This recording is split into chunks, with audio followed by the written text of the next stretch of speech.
What up, Dokkanners? Today we are going to be discussing the new Dokkan Battle System. This is the thing that they have been teasing for a little while now, and players have had a chance to get a first look at the new battle system at the Global Community Fest 2025, which concluded earlier today, yesterday, depending on whenever you're watching this. So in this video, we're going to be going over some retellings on this new battle system. So we've got a tweet here from DeTruth, so we're going to go ahead and take a look at this. And then I will expand upon this a little bit with some additional information if it's not otherwise covered in this one. I got eyes and ears everywhere, baby. So let's take a look. The new mode is described as a mode where you are able to experience and enjoy the original story. The demo play was all Namek Saga characters. So yeah, this definitely opens the door to maybe potentially seasonal based events or just events in general where it is focusing solely on a particular saga, which is not necessarily a foreign concept. We've had this before, right? Collection of epic battles. Quest mode focuses on certain parts of the story. So similarly, this is focusing on Namek Saga for the beta. Some people are taking this as a potential sign that the 11th anniversary is going to be Namek Saga. It's always possible. I don't think that this at all means that it is going to be that for sure, specifically considering that this is still in early development. This is an early developing thing. So what they saw at this event was an early build of the mode, but it's not necessarily the finished product, and it may not be done by the 11th anniversary, but we don't know yet. Anyway, the new mode has a map where you move around. Seems similar to the type of map Legends uses for their events, where you move to each fight.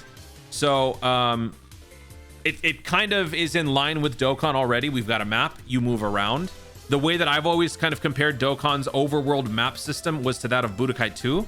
In terms of the framing and the way that it was described, it actually looks a lot like a Budokai 2 map. But then again, that's probably how Legends is also based on. I'm not familiar with Legends as much to, say that it's a Legends thing, but either way. So, okay. Seems similar to the type of map where you move to each fight. So this is the new groundbreaking change. You can use a party of 6 characters. There is no friend unit used. The team of 6 is split into 2 groups. So you've got 2 squads within your team of 6. Each group has their own leader skills active. Each individual character has their own HP bar. This is the way I see it. We are moving to traditional JRPG format. In a JRPG, take Final Fantasy for example. You've got a couple characters in a battle up in the front lines fighting an enemy. Each character has their own HP bar. So if they die, you'd have to Phoenix down them back up, or you'd have to, do something to bring them back if they were to die.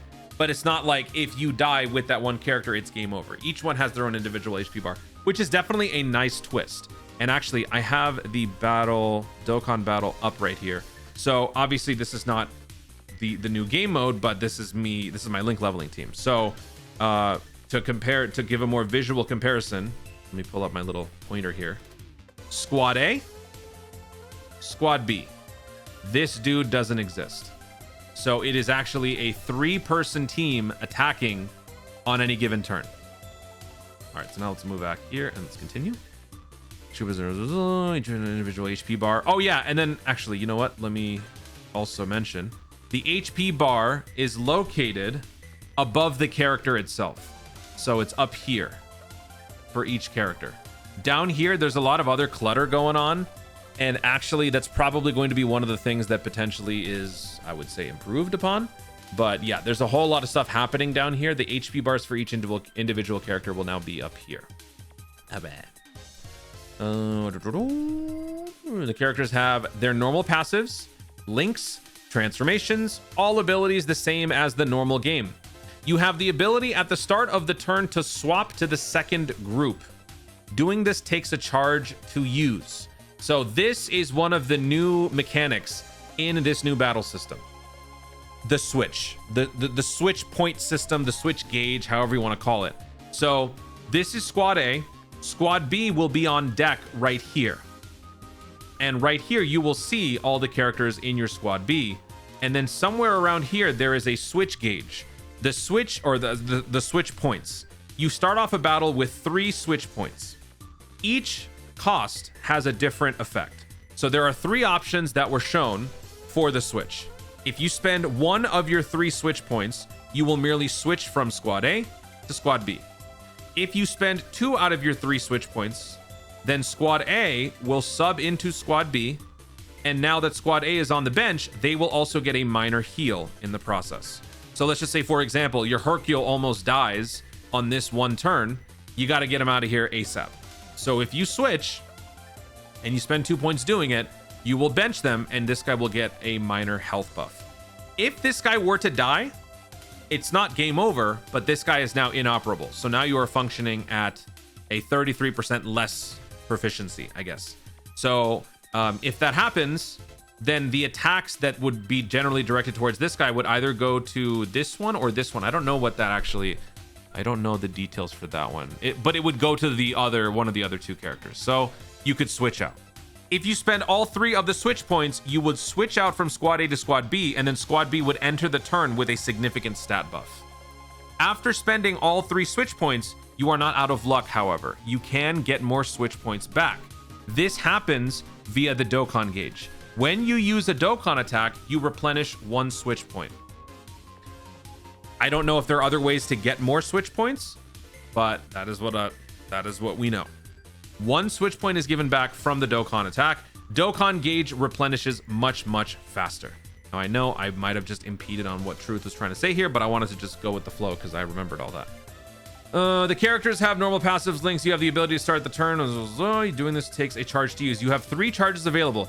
Each turn that you stay using the same group, the boss increases in difficulty, called the intensity meter. This is the other thing. The intensity meter. As the intensity meter increases, the boss hits harder and eventually can cancel your ability to dodge, seal super attacks, deal massive increased damage. There were other things as well. As the intensity level went up, dodge was disabled. Additional effects from your super attacks would be disabled, so you can't make them more squishy. You can't nerf them. Additionals were canceled altogether. So you know how there's dodge canceling? There's now additional canceling. And I believe there might have also been critical canceling. I'm not sure about that one. But there are different effects that will be applied as the intensity meter goes up. And I believe the intensity meter goes up to around level 5, I think.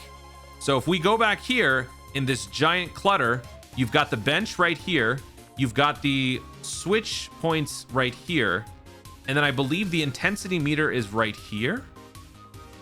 Something like that. Something like that. All right, going back here. As the intensity meter increases, so you were encouraged to swap groups to keep the boss from getting too powerful.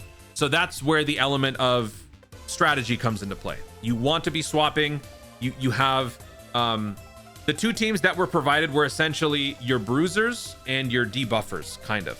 So you would sort of target the attacks where you want to use all the status effects with your technical team, and then you want to do all the damage and get all the clutch, moves in with your bruiser team, which is actually pretty cool. It's a cool, fresh way to look at how to construct your teams. After beating the boss, who is the final form Frieza, STR Namek Goku's Spirit Bomb animation plays. So obviously it's reused footage. It's, it's a mobile game. They have to optimize and reuse whatever assets they can, but it's a nice touch where when you win, they make you feel like you won. Your Spirit Bomb triumphant.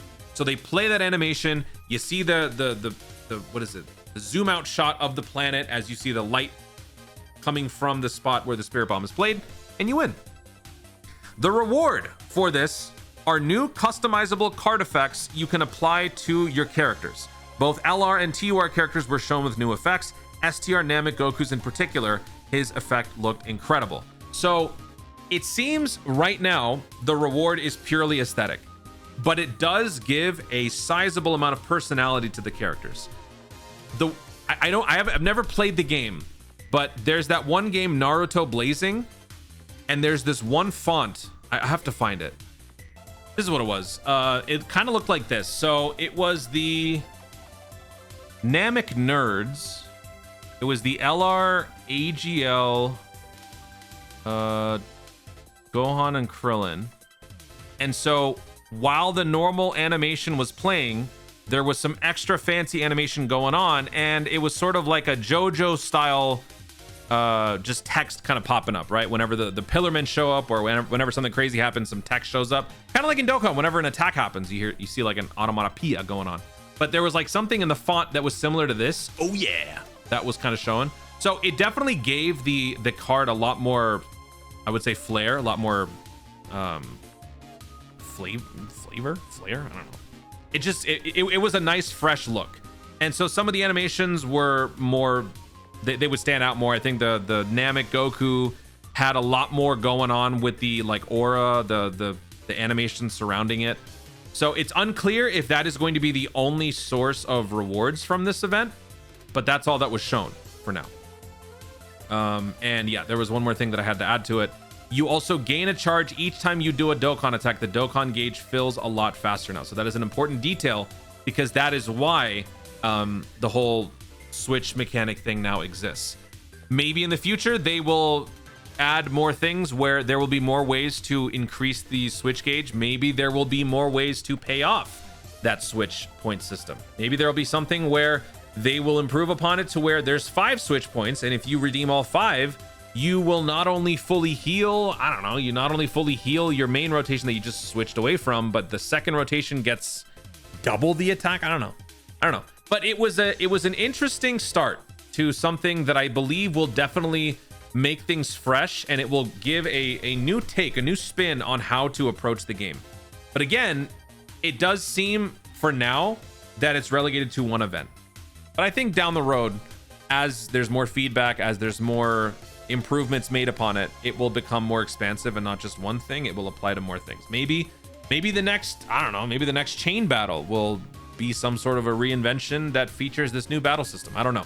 I don't think that this is just going to be a one-time thing. I don't think this is just going to be a one-time game mode. I think that they will do this with more and more future events, which begs the question, what will happen to this game mode? Will this continue to be the prime Dokkan, or over time will we start to phase out of this and move over to that, where that now becomes the main way to consume the game? I don't know. But it was very interesting to see what people were saying about it. Actually, I think that we have a little bit more here. Yes, we do. So Dr. Pritch, who was at the event, I can confirm that this is the game system I saw over a year ago, but also that is not all I saw. Unfortunately, I won't be able to say anything more on other stuff yet. NDA still applies. So this is not where it ends. The iterating, the improving, this is not where it ends with Dokkan. There is more still to come, but this new battle system, I think, looks very promising. And I think it's going to be very good for the game. What I'm mainly afraid of, though, is how much of a hefty increase is this going to do to the just game overall file size? Because isn't it already like 40 gigs?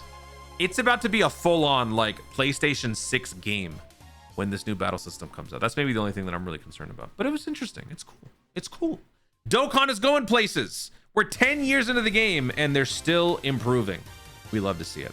Guys, thank you so much for watching. If you enjoyed the video, be sure to like down below. Let in the comments your thoughts on what all of this could mean. Obviously, you weren't able to see anything, and none of it is, you know, truly set in stone yet. But from what you've heard so far, from what you've seen so far, from what, you know, what this video has to offer, from maybe other videos that you might have seen, what do you think this is going to mean for Dokkan moving forward? Do you think that this is a direction that they should be solely focusing on, or do you think that we should continue to create content for the regular version of Dokkan, where it's just the conventional 6 teams, or the 6-player setup plus the friend unit, and then doing the usual stuff? Let me know your thoughts overall in the comments down below. Also, be sure to subscribe for more Dokkan content in the future, and click the notification bell so that you let YouTube know you want to see more of my stuff. Do it. Thanks again. Stay tuned, and remember to Dokkan responsibly.